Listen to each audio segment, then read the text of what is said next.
O aplicativo do Cresce São Paulo é a principal ferramenta de acesso aos serviços e comunicação do Conselho. Faça agora o download na App Store e na Play Store. E siga nossas redes sociais no Facebook e Instagram.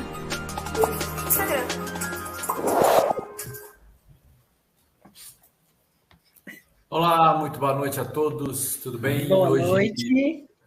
Hoje, dia 27 de dezembro de 2022, uma terça-feira quente na maior parte do país.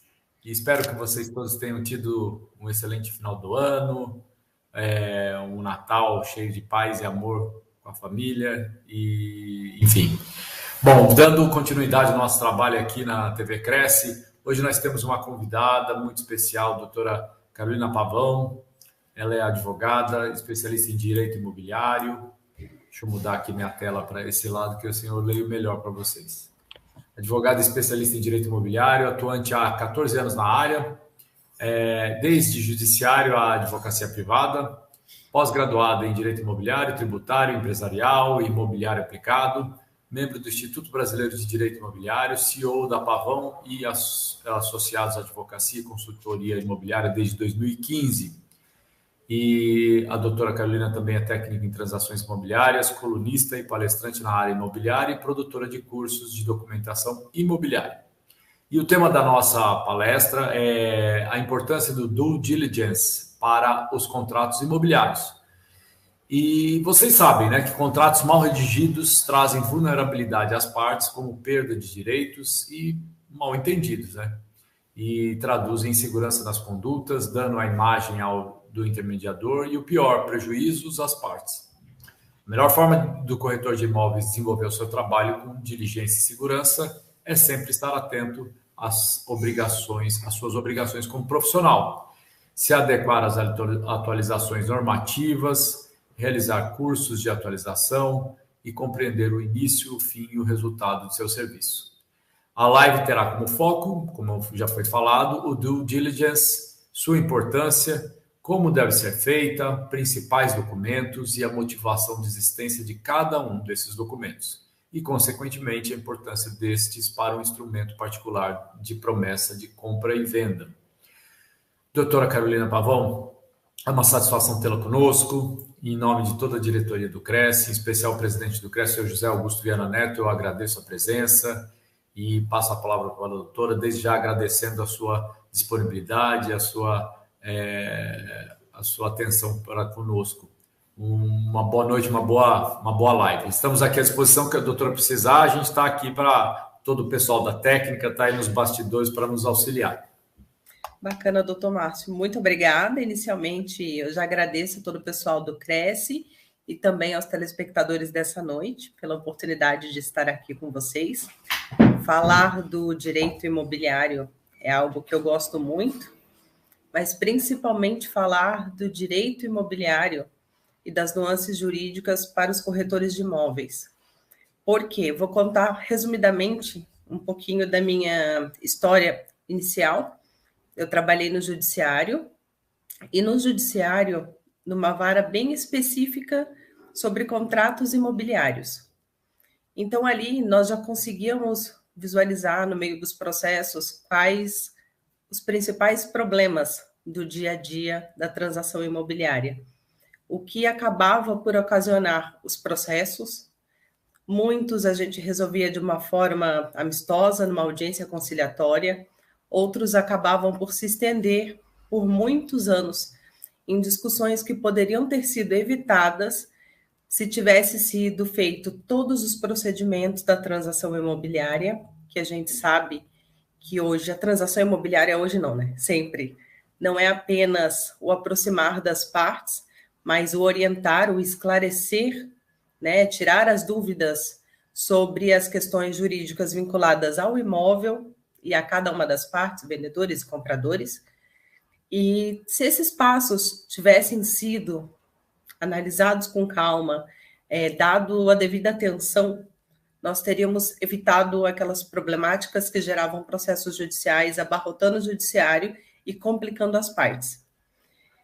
E a dor do corretor de imóveis é, muitas vezes, ser incluído como na legitimidade passiva que a gente fala, né, muito dos advogados, mas ser incluído na demanda por uma questão que não era de ordem do corretor. Por exemplo, um atraso na entrega da obra, que é algo que a gente bate bastante no escritório, que é algo que não tem como o corretor de imóveis fazer análise do cronograma da obra conforme o incorporador e o construtor. Esse é um detalhe que a gente bate sempre em cima na defesa do corretor de imóveis. Porém, tem situações em que dizem respeito à documentação.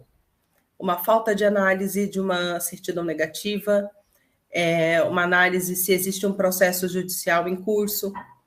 Então, isso me trouxe hoje aqui para poder falar um pouquinho sobre a importância da análise desses documentos e o que pode ocasionar e gerar a imobiliária, né, o descuidado na análise, e o quanto isso pode ser doloroso no bolso, né, no caixa de uma imobiliária, a ponto de que, se você não está estabilizado, você pode ter um prejuízo tamanho. E eu já vi imobiliária fechar por uma transação imobiliária mal feita. Então, vou iniciar hoje com vocês falando da importância da due diligence, que nada mais é que a análise dos documentos principais de uma transação imobiliária e na seara dos contratos imobiliários. Então, a due diligence, né, nada mais é, no termo inglês, é uma diligência prévia feita pelo corretor de imóveis. Como eu mencionei, né, o corretor de imóveis ele não tem só a obrigação de aproximar as partes. Quando alguém coloca o imóvel lá, né, autoriza a venda através da sua imobiliária, nós temos que ter todo o cuidado de análise documental. Então, o significado prático é você solicitar lá para o promitente vendedor, né, quem está trazendo o imóvel para você, os documentos iniciais da transação, começando pela matrícula atualizada, né, e certidões, que eu vou mencionar nos próximos slides, de uma maneira que você possa passar a segurança para quem vai comprar e a segurança para sua própria imobiliária, de que você não vai ter uma surpresa no futuro, ao qual você tenha que responder por uma informação que não foi lhe passada pelo vendedor e que não foi encontrada em um documento, seja por uma omissão ou seja por descuido mesmo, de não ter solicitado aquele documento para análise. E quais os profissionais que realizam, né, esse ato? Aqui eu gosto de lembrar que a due diligence não é algo apenas da corretagem. Os advogados trabalham muito com isso, principalmente quando nós estamos fazendo uma análise de compra de uma empresa, né, a fusão de uma empresa, e nós precisamos ter uma noção de quais os riscos da compra dessa empresa. E isso é um único exemplo, né?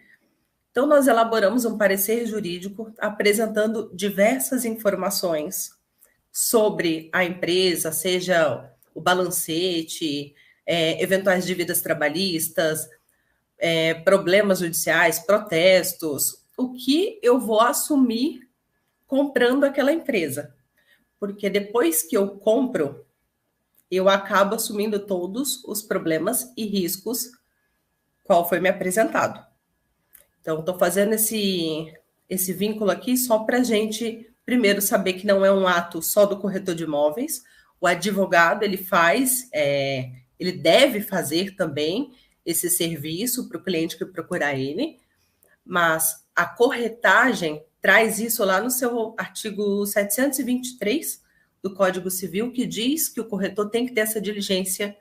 Então, a diligência inicial, a diligência básica dos documentos básicos é a obrigação do corretor de imóveis. Então, eu vou focar agora para o corretor. O advogado, ele vai ser chamado tão somente quando passar da seara do corretor. Porque o corretor, vocês fazem o curso de TTI, onde a gente aprende o porquê de cada certidão, por que eu tenho que solicitar a matrícula, uma escritura pública, uma procuração. mas vocês não têm a obrigação de entender como funciona um processo judicial que vocês pegaram lá fazendo um levante de uma certidão negativa, né, e deu positiva por alguma questão judicial, já tem algo em período de execução, e vocês não têm obrigação de saber disso. E aí que entra o auxílio do advogado ao corretor de imóveis, para poder até explicar aos compradores quais os riscos ao comprar aquele imóvel. Se existe de fato um risco ou se a gente precisa regularizar alguma questão na qual demanda um pouco mais de tempo, né, que a gente tem que colocar lá no contrato para a gente poder transferir esse imóvel, porém que é possível resolver. E tem situações que não é possível resolver, e essas são as que nos dão medo e aos quais a gente precisa passar segurança para as partes. Então, nas transações imobiliárias, né, em que momento que eu devo fazer essa due diligence? Pessoal, eu vejo que no momento que você já pega autorização de venda com o vendedor, você já precisa iniciar. Tem bastante corretores que eu conheço que preferem deixar para quando surgir um interesse na compra do imóvel. Então, eu vou começar a levantar a documentação. Porém, no momento que você coloca o seu imóvel, o imóvel da pessoa que te autorizou, no seu site, você já precisa passar informações seguras e corretas. Não só de metragem ou as fotos. Isso é importante para a venda, para o marketing, com certeza. Mas é importante que se tenha a matrícula do imóvel para que você, corretor, tenha certeza, primeiro, se a pessoa que te passou a autorização de venda, ela é o legítimo proprietário? Se não for, né? Então, eu vou falar um pouquinho mais para frente sobre isso, mas é importante ela já começar no início. No momento que você pegou a autorização de venda, você já tem que trabalhar o seu lado curioso, né, e diligente de começar a levantar essas informações, tá? Quem realiza nesse momento é o corretor de imóveis e a previsão legal, né, nas transações imobiliárias está ali no artigo 3º da Lei de Corretagem, né, que é a 6.530, bem conhecida para vocês, e também no Código Civil, no artigo 723. É um artigo que fica bem perto ali de onde a gente tem a previsão dos honorários, quais são os riscos da perda dos honorários, né? A falta de diligência é um deles. Então, é bem importante nós nos atermos não só ao 726, ao 725, mas aos artigos próximos ali também, que ajudam a reger, né, e regulamentar a profissão da corretagem. Então, eu trouxe aqui rapidamente, eu não sei se vai ficar bem claro para vocês verem aí na tela de vocês, o artigo 723, né? Então, o corretor ele é obrigado a executar mediação com diligência e prudência e a prestar ao cliente espontaneamente todas as informações sobre o andamento do negócio. Parágrafo único, sobre pena de responder por perdas e danos, né? Então, aqui já está bem claro. A profissão de vocês exige clareza nas informações a serem passadas para o vendedor e para o comprador, né? Por mais que o comprador, eu pedi os documentos para o vendedor e ele não entregou e vão passar para frente, porque eu tenho medo de perder a venda. Eu sempre escuto, né? Doutora, eu tenho mesmo que levantar todas essas informações, né? Às vezes passa o final de semana, a pessoa fica lá pensando, desiste da compra. Eu sei que é um calo na corretagem imobiliária. A gente sabe que o processo ele é muito dinâmico, tem muitas imobiliárias, às vezes, vendendo o mesmo imóvel. A gente sabe de todos esses riscos. Mas o advogado, quando ele é contratado, é justamente para te passar segurança, às vezes, de uma dúvida de que você não sabe como fazer o levante daquelas certidões ou por que elas são tão importantes. E quando a gente vai montar um contrato, o que seria dos advogados se a gente não fizesse essa busca, sabe? Seria falta de diligência nossa com vocês. Então, é muito importante que tenha, assim, o prazo do levante dessas certidões, o recebimento dessas certidões e o esclarecimento para ambas as partes do resultado delas. Quando dá negativo, a gente fica muito feliz, né? Mas existem certidões que são positivas e não é um bicho de 7 cabeças. É apenas sentar as partes numa mesa, conversar com bastante calma, explicar quais são os riscos e amarrar no contrato, quando for possível, o regularizar da situação. E quando isso não for atendido, o próprio código prevê, né, que é uma falta de diligência do corretor de imóveis. E aí sim é o momento que você pode perder os seus honorários, né, ter que devolver os seus honorários, ou pior, né, ter que pagar indenizações que vão desde indenizações materiais como morais. Eu vou trazer alguns casos aí para vocês também para poder justificar. Então, quais os riscos, né, da sua ausência? Como a gente mencionou no slide anterior. Se eu não sou diligente com essa análise, eu posso acabar assumindo responsabilidades para minha imobiliária, como para o próprio comprador.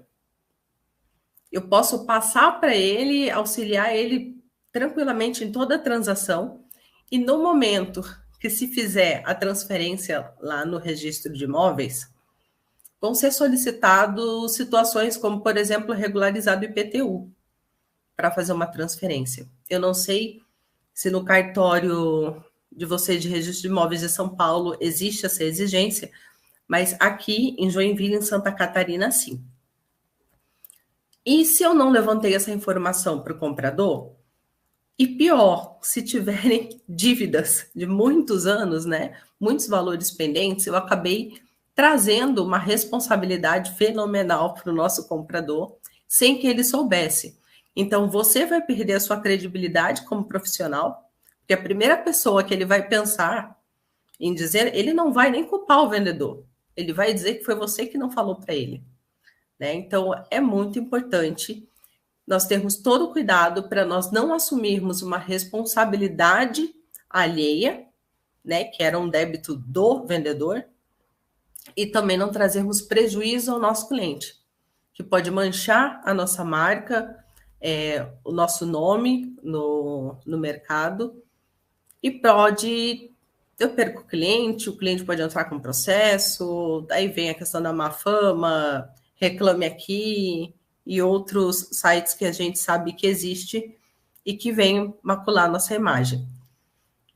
Temos ainda a anulação do ato de compra e venda, né? E dependendo de quem assinou, da validade da procuração pública que foi entregue, se não houve assinatura do cônjuge em algumas situações, isso pode ser anulado, tá, gente? Decai a venda, volta tudo ao status quo ante, você tem que devolver valores e ainda pagar indenizações.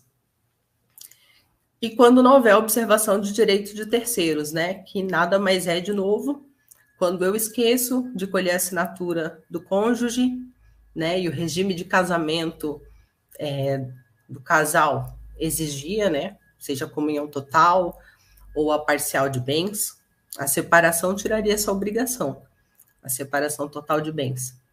Mas a gente sabe que ela não é tão usual, então é sempre importante a gente saber qual regime que o casal veio a se unir, né?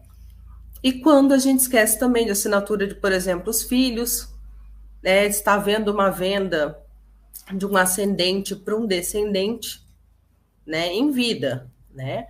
Mas como a gente sabe que pode haver situações lá na frente que vai complicar, né, que algum irmão pode se dizer que foi lesado, então é importante que a gente colha a assinatura também desses futuros herdeiros, né? No caso, são os irmãos. Bem importante. Então, quais são os documentos principais que compõem o ato da due diligence, praticada por corretores de imóveis, né? De novo, eu mencionei corretores de imóveis porque a gente tem essa operação jurídica também para outras situações. Mas aqui, para os contratos e as certidões que são iniciais, né? Então, vou passar por cima aqui, a gente tem a matrícula atualizada, nós temos as certidões, né, negativas, tanto fiscais quanto judiciais, e aqui a gente está falando de Receita Federal, Receita Estadual, Receita Municipal, Justiça Federal, Justiça Estadual, Justiça Trabalhista, protestos, documentos como Estado Civil, né, pedir a certidão de casamento ou a certidão de nascimento, verificar se essa certidão de casamento está com a devida averbação, a última averbação, porque o que a gente pega bastante também, a pessoa solicita a certidão atualizada, mas foi esquecido de averbar um divórcio, por exemplo, nela. Então, de nada adiantou a certidão atualizada. Então, é muito importante também a conversa entre o corretor, né? Não é chato, é importante que a gente questione, vou precisar da tua certidão de casamento atualizada. Houve alguma alteração no Estado Civil? Existe alguma situação que possa não estar averbada? Porque senão não vai adiantar de nada você estar com a certidão atualizada ali em mãos, né? Então, vou mencionar aqui rapidamente, gente, o nosso tempo aqui ele é bem curto, tá? Quando a gente para falar disso, tem muitas informações. Eu gosto de trazer os documentos para explicar detalhadamente, mas nosso tempo aqui é bem curto, então eu vou focar realmente nas principais, que são aquelas que a gente começa a conversar com o corretor, são as primeiras, né? Então, é a matrícula atualizada, como eu mencionei antes. Por que a gente pede uma matrícula atualizada? Tá? Não é só porque ela é o RG, é o CPF do imóvel. É porque a matrícula, né, a gente imagina, né, a gente espera que todos os atos realizados no imóvel pelas partes, né, sejam averbados e registrados na matrícula. Então, a pessoa que está trazendo uma autorização de venda para você, ela vai ter o nome, você vai colher os dados dela ali na autorização de venda, e o nome dela precisa bater com o nome que está na matrícula como último proprietário daquele imóvel. Matrícula atualizada, tá? Vamos frisar sempre isso. Se os nomes não baterem, então eu já preciso fazer um outro pedido. Então, eu preciso de uma procuração pública ou a escritura pública. Por quê? Se estiver o nome na escritura pública, mas não estiver na matrícula, faltou um ato ali, né? Faltou o ato cartorário de ir lá no registro de imóveis com aquela escritura pública e fazer a transferência do imóvel para o nome dele. Se eu não tenho na escritura pública o título, né, de compra e venda ou de cessão, enfim, eu preciso saber se tem uma procuração pública que me dá poderes, né, que a pessoa que te autorizou tem poderes específicos, especiais ou amplos para poder fazer a venda daquele imóvel, receber o dinheiro pelaquele imóvel, não prestar contas, né? É muito importante também, sempre que vocês pedirem uma procuração pública, não só se aterem ao nome, tá o nome aqui na procuração, tem que verificar o estado civil dessa pessoa também que está na procuração pública, tem que verificar quais os poderes que tem nessa procuração, se realmente tem o poder de venda, se tem o poder de recebimento desses valores, né? Eu preciso pedir a certidão de nascimento, como eu mencionei antes, ou a de casamento, porque eu preciso saber se aquela pessoa é casada, eu preciso saber qual o regime de casamento que ela adotou. É muito difícil nós encontrarmos separação total de bens, não é impossível, né? As coisas estão mudando ultimamente, mas a maioria é comunhão total ou parcial, né? Então, sendo comunhão total e parcial, eu preciso saber se essa pessoa é casada, porque se ela for casada, o cônjuge tem que assinar, ele tem que constar no contrato.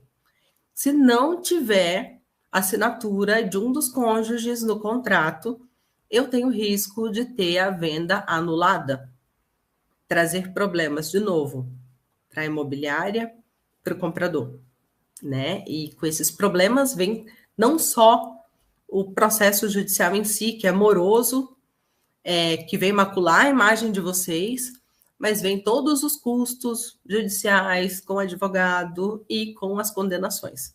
Então, é muito importante. Parece um detalhezinho simples, mas o meu papel é justamente explicar o porquê que a gente pede esses documentos para vocês, né? Que não é por ser burocrático, mas sim por prevenir riscos futuros, né?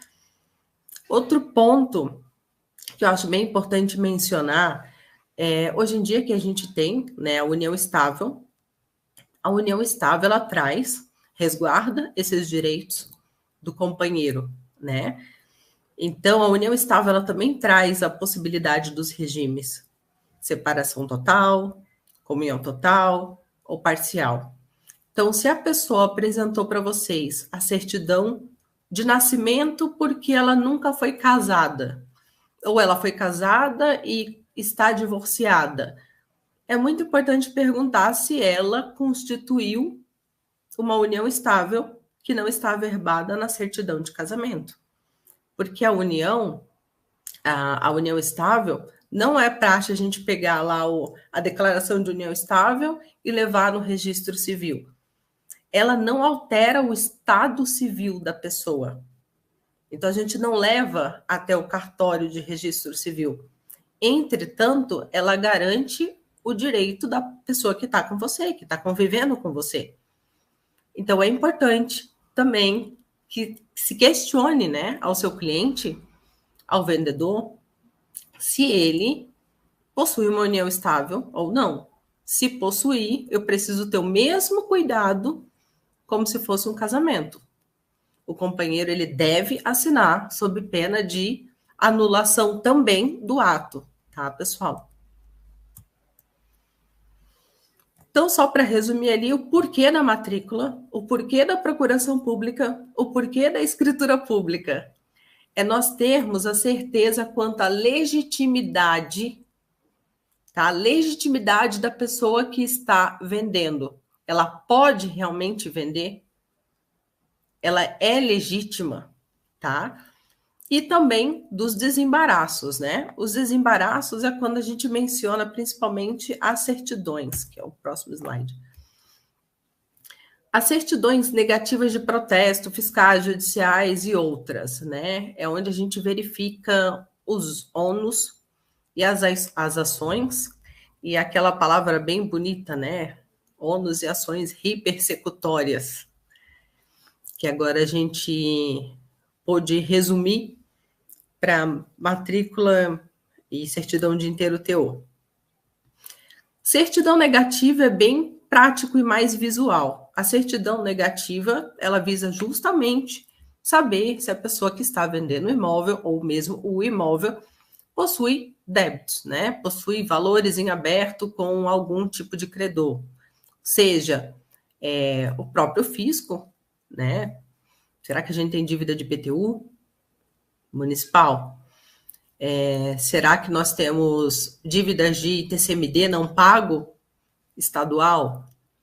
Será que a pessoa tem alguns processos já vinculados a algo que não consta ainda na matrícula, que não consta protestado, mas existe um processo judicial já em curso?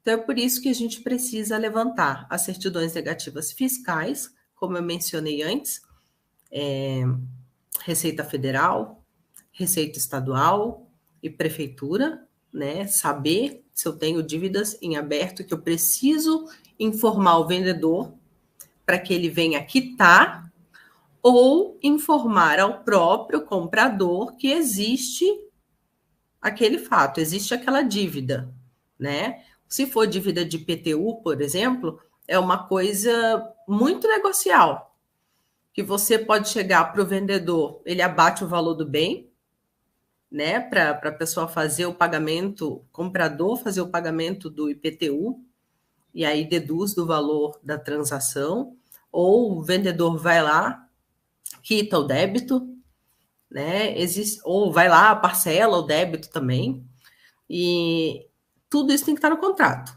estando no contrato, é o que eu sempre digo, sendo transparente com a outra parte sabendo que ela está assumindo o risco que ela está assumindo, eu colocando ali quais as penalidades para quem deixar de cumprir com o que está ali, é tudo muito tranquilo. O que nós não podemos é omitir ou esquecer de cuidar de uma parte da outra, né? Então, as certidões negativas é a procuração realmente de débitos que já estão consolidados. As certidões judiciais é para verificar se não tem um processo em curso, tá?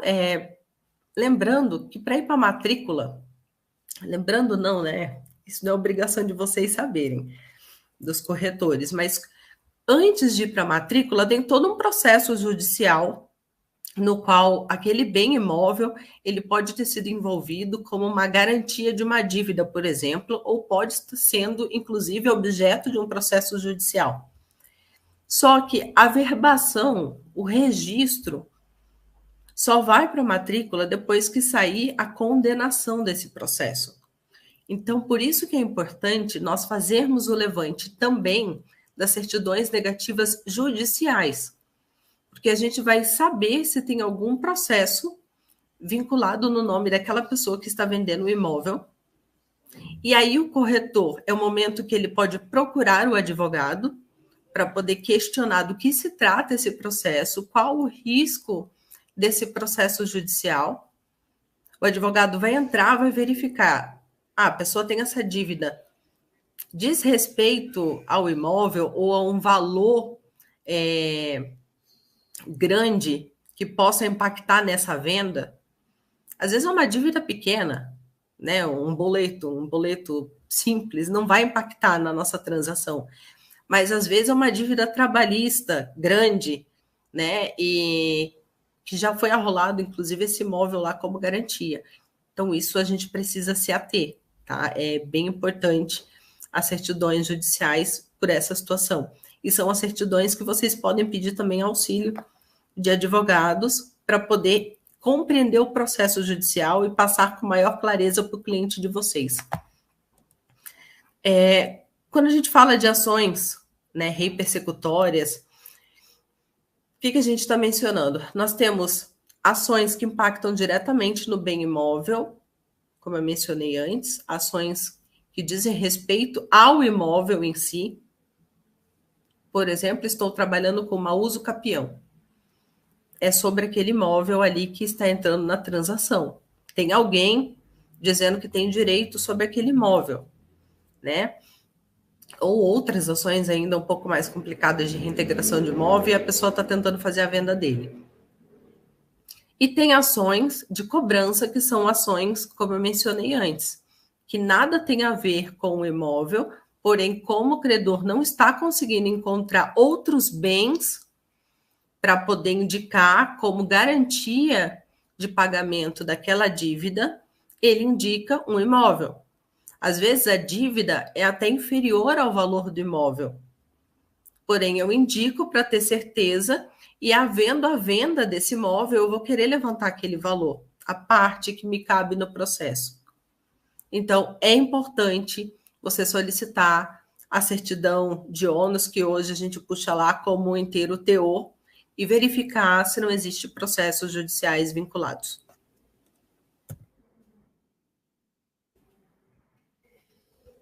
Então, por fim, se faz necessário ter o cuidado e a curiosidade, como eu mencionei antes, de entender a motivação do comprador na aquisição do imóvel que está ali na tua carteira. Tá? E por que esse cuidado? Por que essa curiosidade? Além das que a gente já conversou antes, tá? Porque talvez, dependendo da transação que eu vou fazer e o porquê ele está comprando esse imóvel, eu, corretor, vou precisar pedir a ele outros documentos, tá? Documentos que não são os básicos previstos no meu dia a dia. Mas se eu preciso, por exemplo, fazer a venda de um imóvel onde serão instalados galpão, ou mesmo vai ser montada uma fábrica, e eu preciso de uma metragem ideal para poder construir aquele projeto. né, que são as chamadas vendas ad mensuram. São mais difíceis de acontecer, mas acontecem.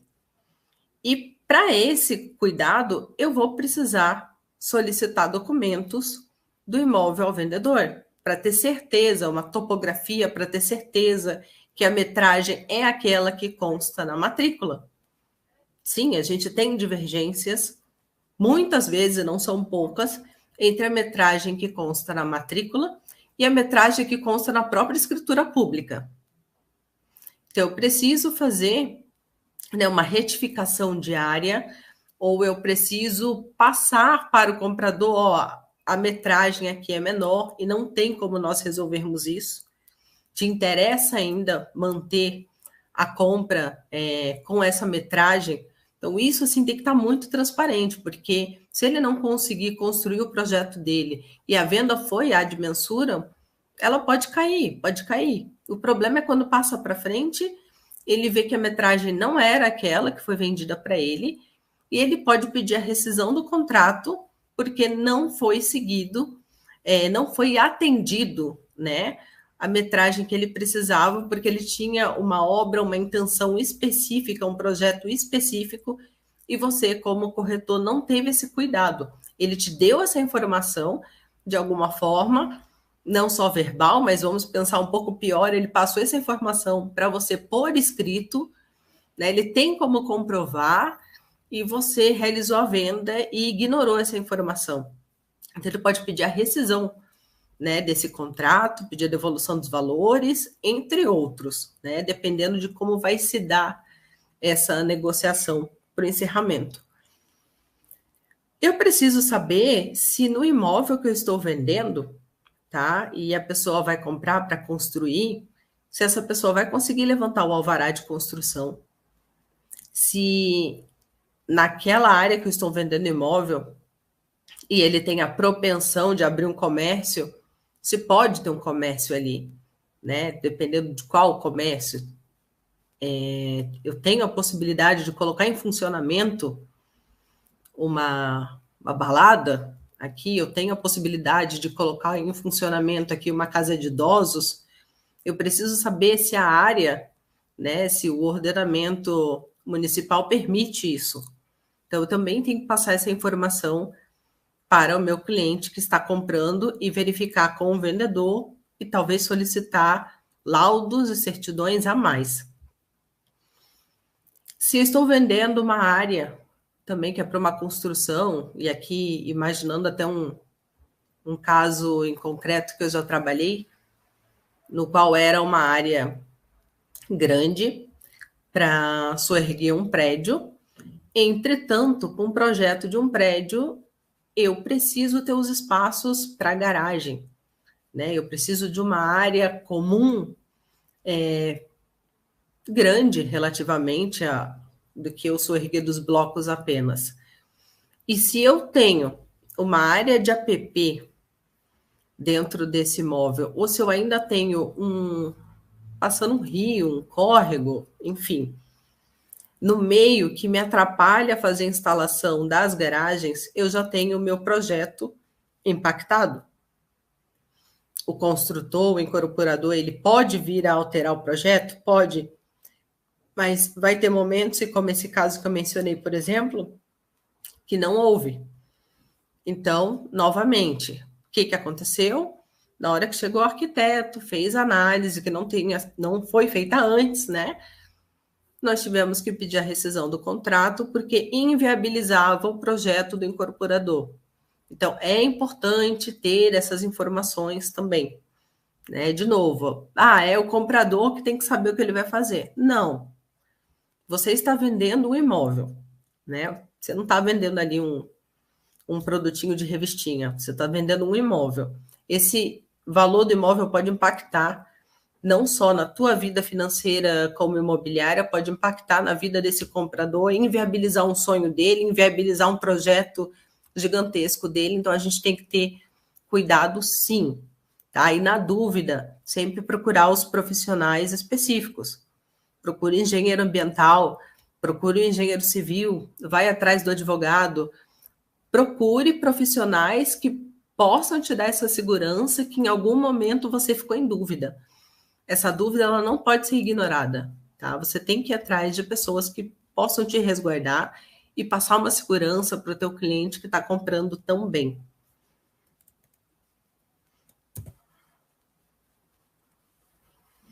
Então, ali, de novo, né? Mais uma questão. Saber se a pessoa vai fazer uma reforma na casa, por exemplo.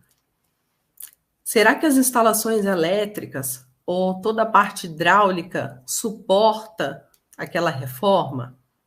É muito bacana o corretor ter a curiosidade, bater o papo mesmo, né, com o comprador, saber qual o interesse dele, para ver se a gente não tem problemas futuros. Tem situações, gente, que, claro, o corretor não tem como ter uma bola de cristal na mão dele, ele pode fazer todo o trabalho com muita diligência, apresentar todas as certidões, e mesmo assim vai aparecer o comprador com uma ideia lá das Arábias, lá ele quer montar naquele imóvel. É trabalhar a razoabilidade, né, gente? É conversar com o comprador. Se ele não informou, se ele não te deu essa informação, ao menos você questionou, você tinha certeza do que você estava fazendo. O problema é sempre quando o comprador ele deixa essa informação clara para você. Não só verbalmente, de novo, por escrito, ali pelo WhatsApp. Gente, o WhatsApp é uma arma hoje, sabe? A gente vai lá, faz ata notarial, inclui isso no processo judicial, e ali está a prova que a informação foi passada para você e você ignorou essa informação. Então, temos que ter muito cuidado. Toda informação é válida. Todo texto é válido. O WhatsApp é utilizado, sim. Tá? Nós temos que ter alguns cuidados hoje com questão de print, mas é utilizado em processo. Eu uso em processo. Tá? E se está ali que você prometeu uma churrasqueira, você prometeu um portão eletrônico, você vai ter que entregar exatamente como está ali. Você estava lá no teu site que tinha portão eletrônico e o construtor entregou sem esse portão eletrônico, tá? Você vai ter que dar um jeito de conversar com esse construtor, porque estava lá nas imagens.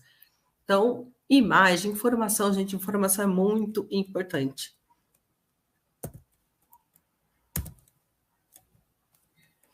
Outra coisa que é muito ignorada, e isso eu vejo muito no dia a dia, é quando você vai fazer a venda de uma unidade imobiliária, né, de um prédio, e você vende um apartamento para a pessoa sem ter o pequeno conhecimento, pelo menos por cima, do regimento interno e da convenção condominial. Tem algumas convenções, gente, que já trazem proibições, por exemplo, do sistema do Airbnb. Né? Diante de todas as discussões que houveram, se pode, se não pode ter a prática do Airbnb num prédio, né, onde a circulação é maior, aonde você todo dia pode locar para uma pessoa diferente, vai ter alguém diferente entrando, já surgiram diversas discussões, diversos processos sobre se é possível ou não a prática dentro de um condomínio. É importante que a pessoa que está comprando saiba se tem a sua proibição ou não na convenção de condomínio, no regimento interno, porque a pessoa que está comprando pode ser um investidor, ele não vai morar ali, ele já tem a intenção de investir, principalmente em condomínios na praia. Então, tem essa curiosidade de dar uma lida na convenção de condomínio, no regimento interno. Tem outras questões de proibições que são ilegais, então a gente até, de certa forma, ignora, como a questão dos bichos de estimação, porque mesmo que haja uma proibição na convenção, a gente sabe que é ilegal, né? Então, o síndico não vai poder aplicar aquilo ali, ele pode até aplicar, mas vai virar uma discussão judicial.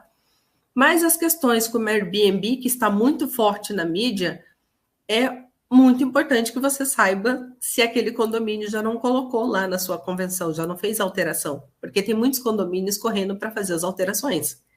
Tá? A gente leva para a Assembleia essas discussões também. Então é importante saber para que se o seu cliente for um investidor, não venha a ter prejuízos e vocês incomodações dele, trazendo para vocês que ele não consegue exercer o objeto, né, o objetivo que ele tinha com essa compra.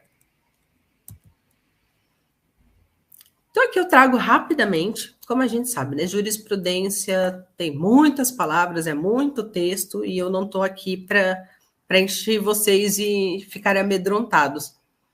Mas eu gosto de trazer para que vocês percebam que não é burocracia.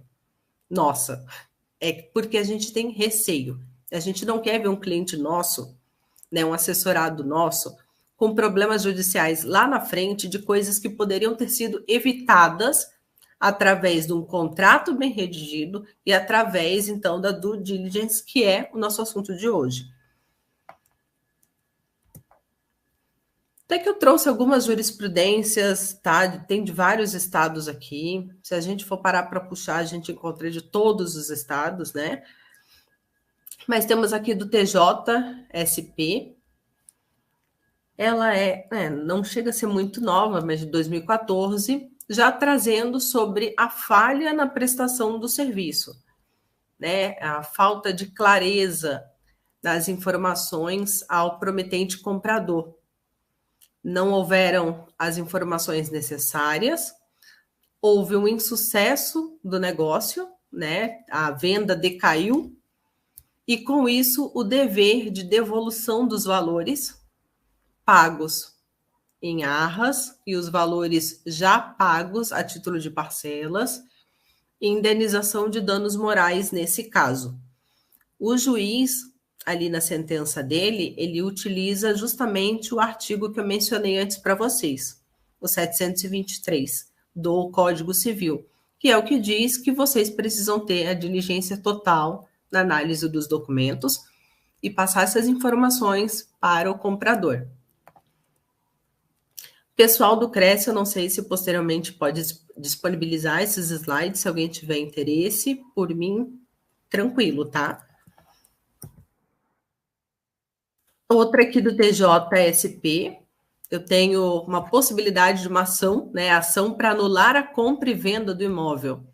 Nesse caso aqui, a assinatura na procuração era falsa, né? Então, foi constatada realmente uma fraude, tá? Houve a venda, conseguiram vender, mesmo com a assinatura fraudulenta, e entraram com a ação, conseguiram anular essa venda e tornou-se, então, dever da imobiliária e do vendedor indenizar o comprador.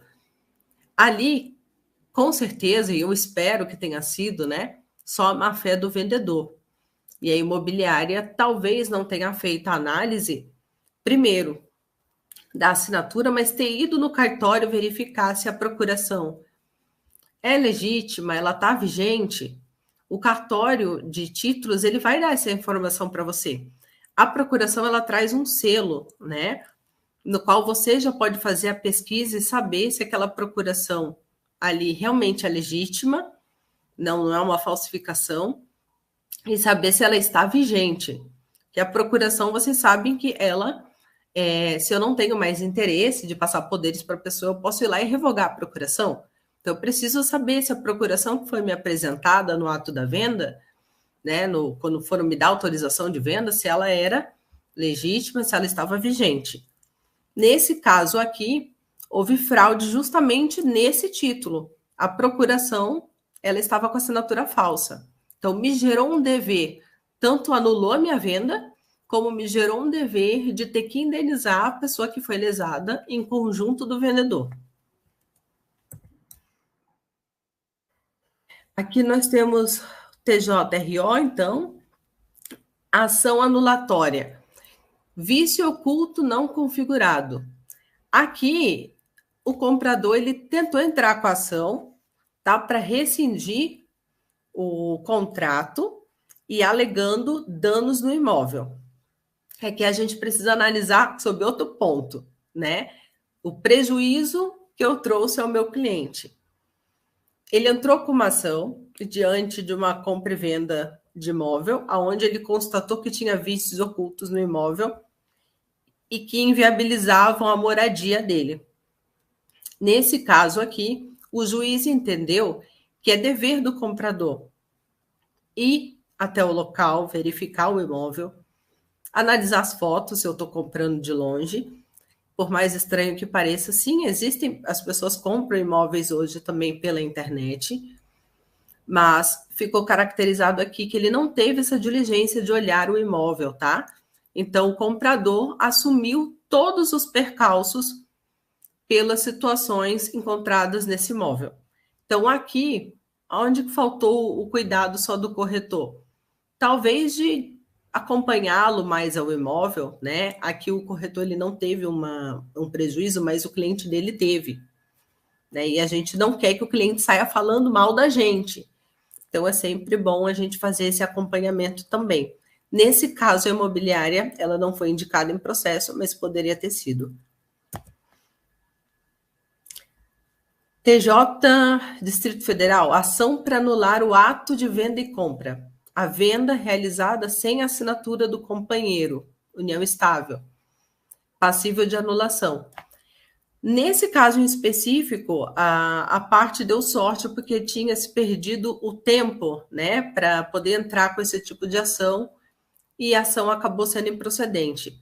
Mas o juiz ele traz em toda a ementa ali, né, da sua decisão, que é passível de anulação, sim, tá? Compra e venda, aonde o cônjuge, ou nesse caso o companheiro, porque eles tinham uma união estável, não assine o contrato de compra e venda.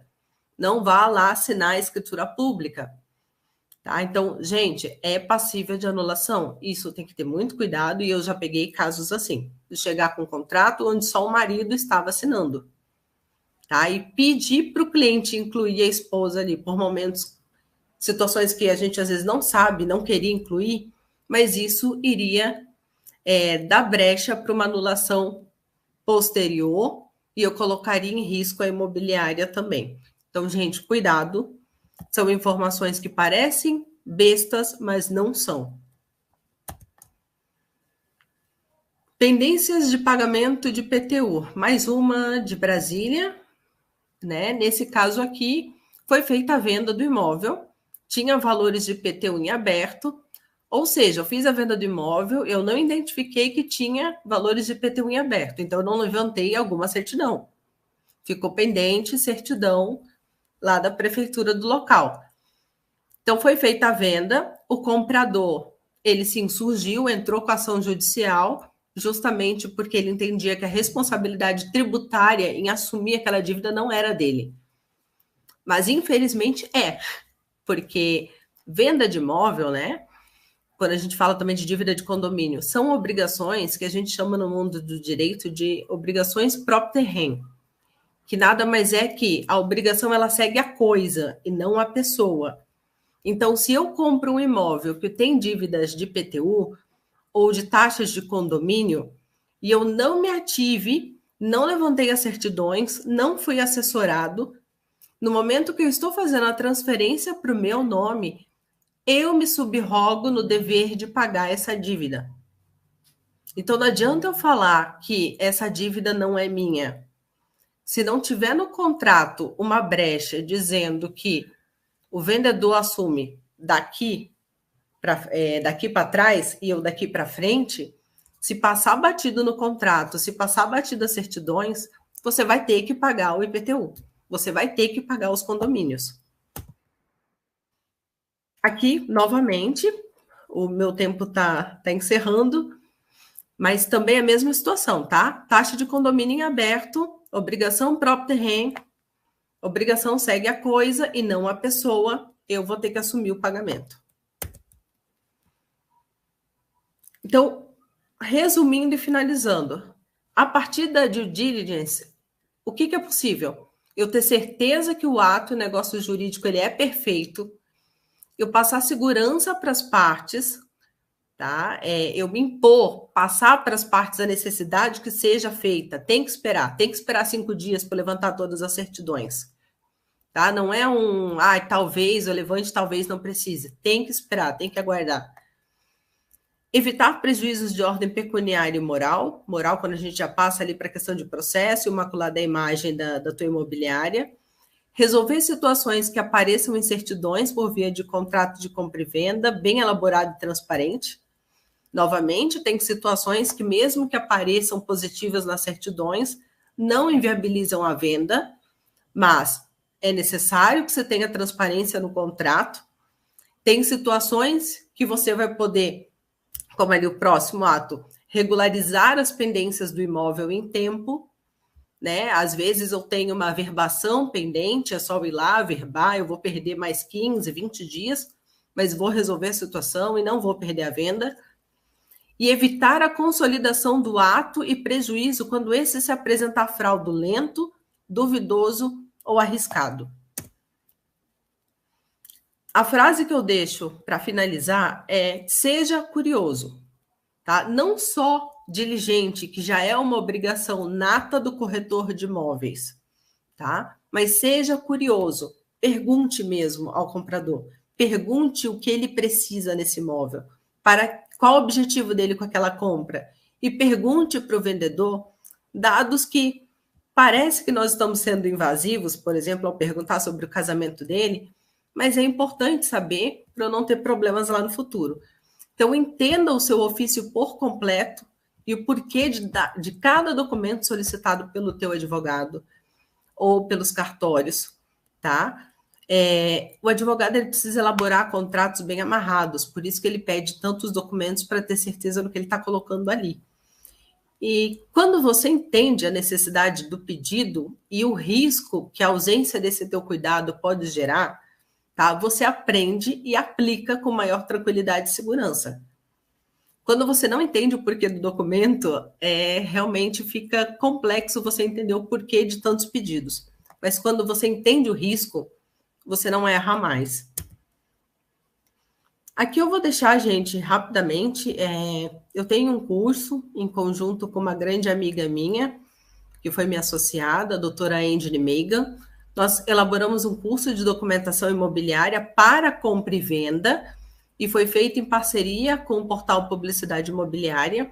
Para quem tiver interesse no futuro, aqui em cima está o link, tá? Vocês podem também procurar através ali do meu Instagram, e esse curso ele é bem prático e fala justamente sobre o nosso assunto de hoje. É a explicação de cada documento solicitado na transação imobiliária.